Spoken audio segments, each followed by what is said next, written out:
Hey guys, so sorry it's a little late for our payback review, but uh, finals have been pretty crazy as of recent, so finally got the chance to do it right now with Neo on Skype. Yep. Last time would be on Skype for a while, um, Good to have but you back. yeah. But anyways, let's get right to payback, the review. So the first matches it was Ziggler and Corbin 1-on-1. I did not see this match. I kind of skipped it because I didn't really care for this match. I believe Ziggler came out the winner in that match. Why? Did you like it? That disappointed me. I was like, because yet again, yet again, they take a winner of the Andre the Giant Memorial Battle Royal, and the next pay per view, he's in a kickoff show, and even that, he can't even win that. Why? That he loses to Dolph Ziggler. Like I don't even care for Dolph Ziggler at this point. At this point, he's annoying, Uh, and they have the winner of the Andre the Giant Memorial Battle Royal lose. Like it's the like WrestleMania he wins, which is great, and then of course they got to have him lose the next pay per view. Just ridiculous. what is what it is? Then we got the U.S. title match also on the kickoff, a rematch from WrestleMania. Ryback and Kalisto. Kalisto retained again. I will say I didn't see all the match. I saw some parts of it. I will say though, this was a better match than the WrestleMania match. What's with WWE for what's okay? What's with wait? Is this no? What's with? I guess this could be the first, the second time in a row. But what's with WWE having matches better than what they had on their WrestleMania shows? I Your guess is as good as mine. I have no clue.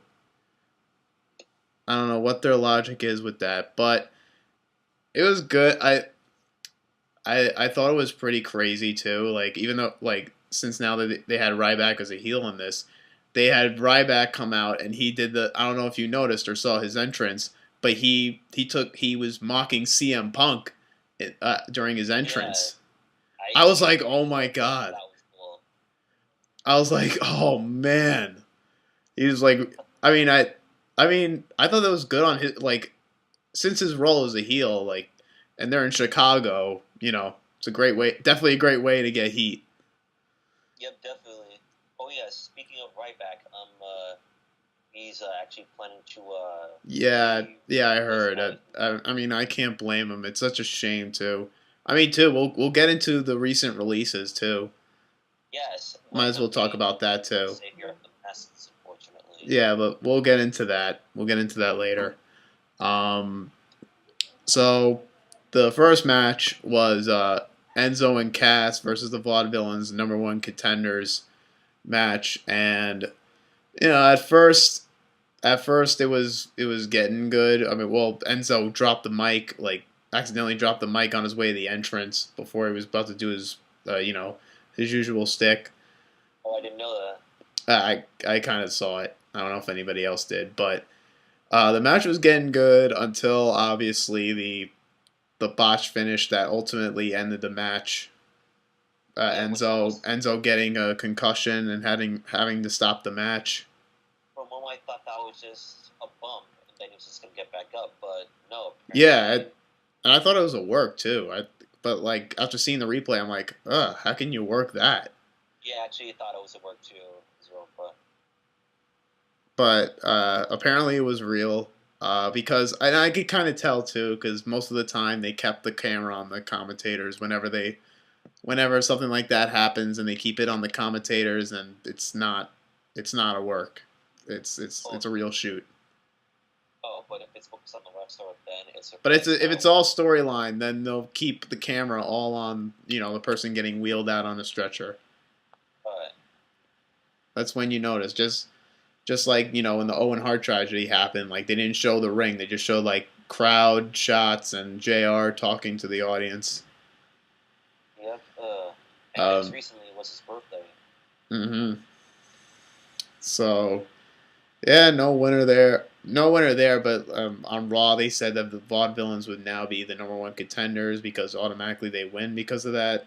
I mean, Mm-hmm. all right, I guess. But that was unfortunate for Enzo getting hurt on his first pay per view. Really unfortunate. Um, then they go right into Owens versus Zayn, and I gotta say, I didn't like how this was placed on the card. I feel like it should have been Ambrose versus Jericho on first because Owens and Zayn had like much more hype to it and much more. It actually had a story, unlike Ambrose and Jericho. It actually Yep. had a it was an actual rivalry. Yep. And it actually kind of would have made more sense if it was the second to last match on the card. It could have, Just but yeah, but I mean, ultimately this was match of the night. well, it was one of the good matches, but it was a good match until Kevin Owens went on which when it was like, alright then, Kevin Owens wins. I would have been better for saying to him, but hey, at least one of the guys who lost at WrestleMania finally got a win. Hmm.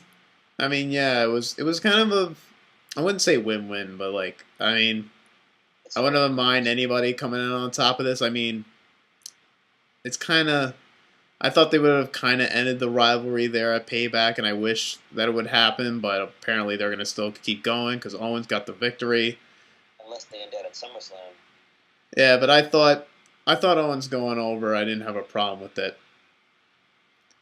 Ultimately, it was a good match, and I think Yeah. match of the night. Yep. So there, this it's like this wasn't a bad show, but this was like some shows that just had like its bad moments and like kind of WTF moments to really good moments, I think, or Definitely good difference. stuff. And this was definitely one of the good stuff with Zayn and Owens. But then they go right into the Intercontinental title match between Cesaro and Miz, while Owens is on commentary because Owens cuts a promo after saying that now he wants to get back the Intercontinental title. Uh-huh. Wait, hold on. Um, Sorry. Before you continue, just two things I want to ask. what?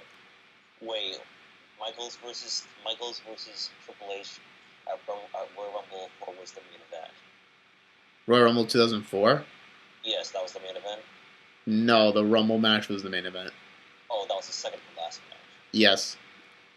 And secondly, one more time, would you be surprised if later on down the road, I guess at around SummerSlam, they start saying that Kevin Owens and Sami Zayn is the second coming of HBK versus Triple H? Uh, I mean, WWE would say that, but I don't believe it. I wouldn't What say second coming of Triple H and Shawn Michaels. would it be Because Shawn Michaels and Triple H's whole friendship thing and everything, like, actually took place in WWE. Like, they, when they're saying Owens and Zayn were friends and everything, they didn't even show that in WWE. Weren't even friends in WWE. They just say that because they were, like, traveling all the world as friends and being on the indies as friends. So, I just figured Michaels and Triple H was the better story because you actually saw that friendship in WWE when you're if you were watching it back in that day. I mean, for me, I wasn't watching back in that day, but I was still compelled throughout that entire rivalry. wait from 2004? Yeah. Oh, but what about maybe Sami Zayn and Owens could top top HBK versus Triple H in ring work ability, but not storytelling wise. Probably in ring work, but storytelling, I don't think so. I do not think so. Um, But then you get the Intercontinental title match. Owens sits on commentary throughout. I will say Owens on commentary here was really entertaining. Just him, just like trash talking Michael Cole and even Byron Saxton. Oh man, that was gold.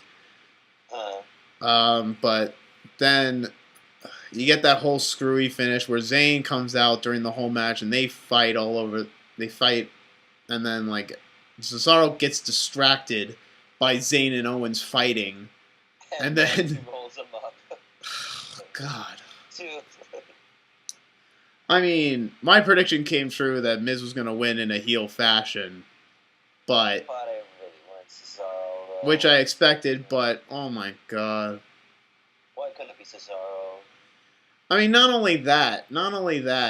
I mean, not only Miz winning, but it's just you get distracted by people like fighting. Like, focus on your match. Like you're Okay, like now we're trying to get behind Cesaro, but they're making him look stupid. that happens, but at least now, without any more distractions, it will be a fatal four-way match for the Intercontinental title. That's probably what's gonna happen. Um, then we get Ambrose versus Jericho, and wasn't the best definitely wasn't the best match. One of the best matches on this. I mean, it was pretty good. It wasn't amazing, but What it was? Ambrose and Jericho. Yeah, it's like that was the well, that match was alright. I can skip that match if I had to see it again, but at Yeah, least we got a satisfactory win because Ambrose got a win but couldn't make up for Brock Lesnar, unfortunately. yeah. I mean, well, yeah. Obviously, it didn't make up for it, but it did its job, and Ambrose went over on Jericho, which kind of needed to happen. Even though Ambrose should have gotten over, he should have gotten over at WrestleMania. Yeah. And then we get to one of the very bad parts of this show. The Divas title match between Charlotte and Natalya. Oh boy. So, it was getting somewhere for a little bit. You had Bret Hart come out, and then the finish happens. They just love to just hammer down the Montreal Screwjob over and over and over again. Well, That was the finish that they had to do for this match. Well, this is the third time they did this. But I mean, like the wrestling business in general, like even TNA did this at one point and recreated like the whole entire thing. But it didn't make sense too. No. Like nobody was like there was no Vince McMahon at ringside saying ring the bell, damn it, or else I'll fire your ass or something like that. Like it was just Charles Robinson like himself going in the business for himself and just ringing the bell. Like it made no sense. No. Oh my god! Like this is the finish that they did for this. Ugh. Oh my god! I was laughing. I was kind of laughing at this because I was like, "Are you kidding me?" I was more like, I know they just love to hammer down the Montreal Screwjob over and over and over again, and love to recreate that, and until it's beating the dead horse. It's like okay, the Montreal Screwjob happened. It was real. Like get over it, or maybe it wasn't. Like stop. We get it. You got to do this with the divas. This is ridiculous. Ugh. That that was bad. Speaking of bad, we get to the McMahon promo. which as we called it. Oh my god, how did we predict this stuff? Oh my goodness. So, well, okay, so it started out with McMahon and he could barely talk because of the CM Punk chants, and I'm like, stop, please, with the CM Punk chants. It's been almost 2.5 years now. I know. Stop cheering for him. Just stop. He's not gonna come back. Stop chanting CM Punk.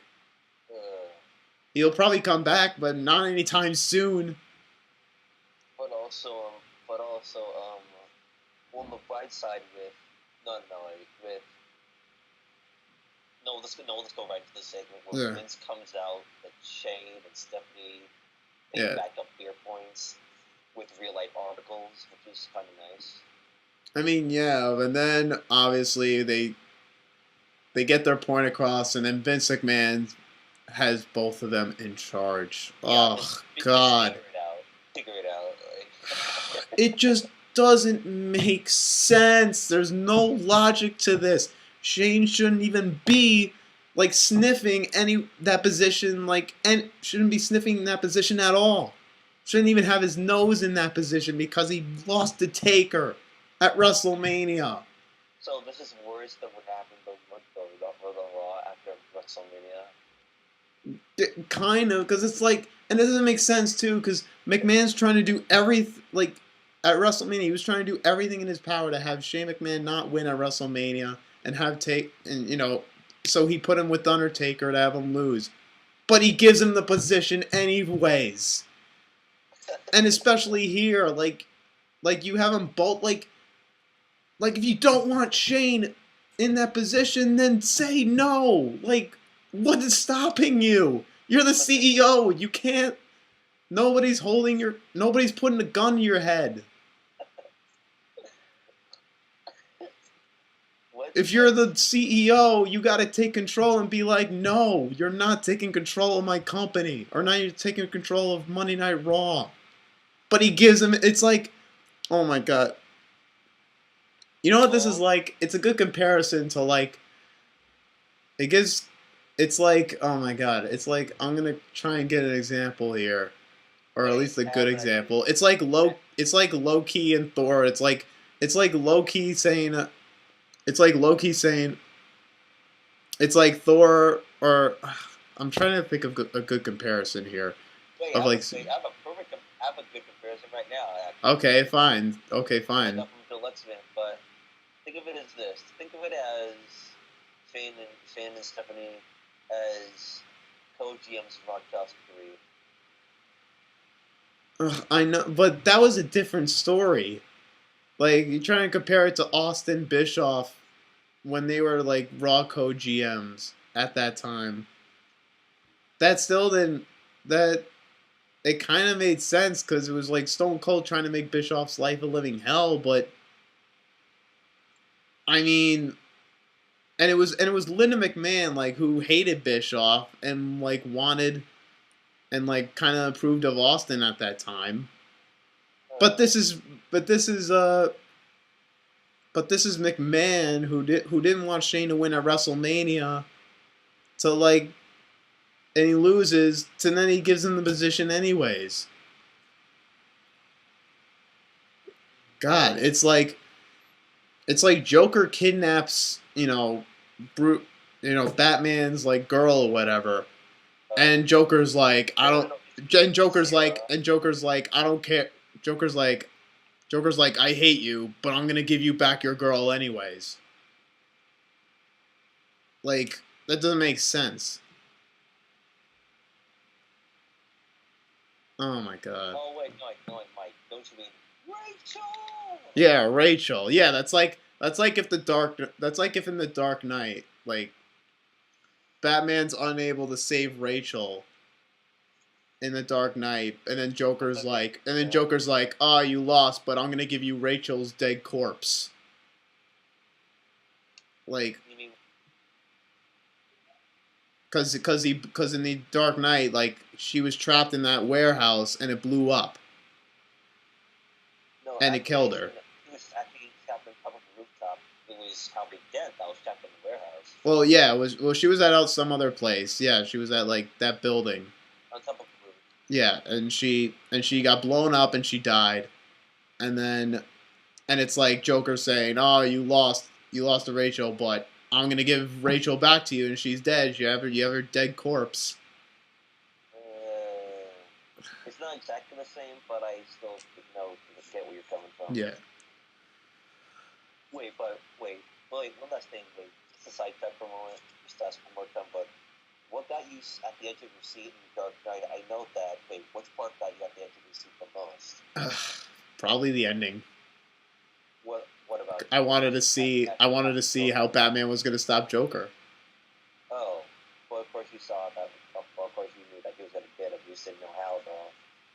Yeah, that's like what I was expecting and like wondering like how he was gonna get him. But But anyway, but anyways, yeah. So we get to the main event: Styles and Reigns for the world title. that was a good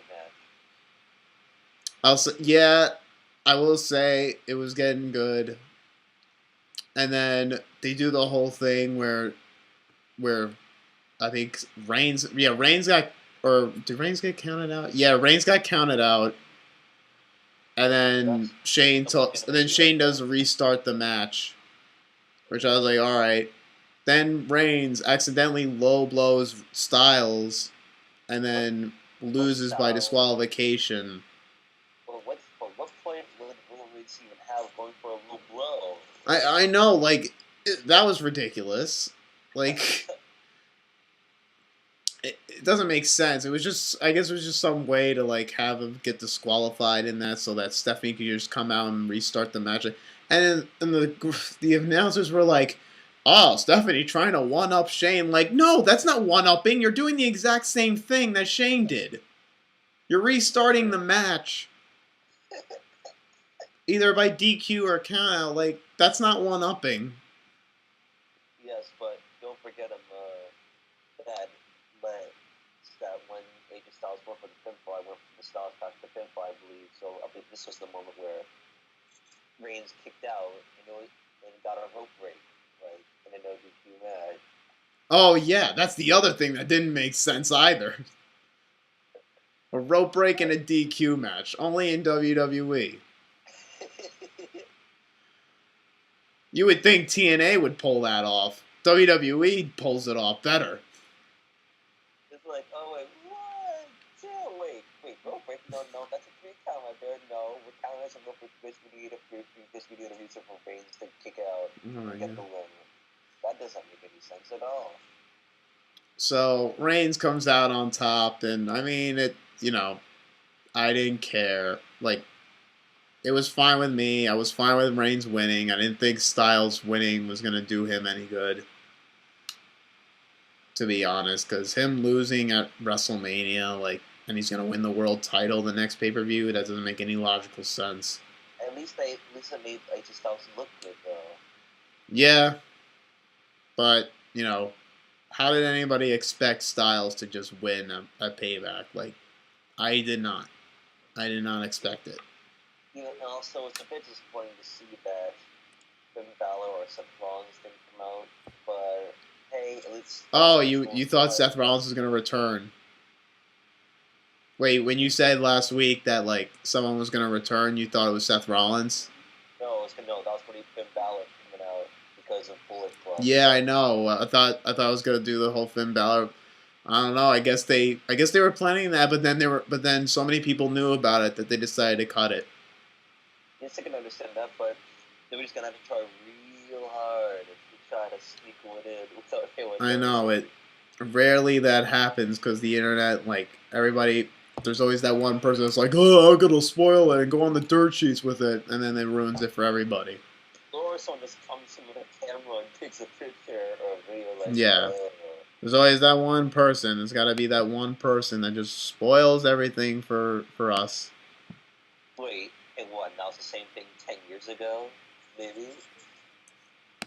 I don't know. I don't know if there was that much spoiling in 10 years ago. Maybe 3 years later in Toss Up 9 though. But Yeah, maybe.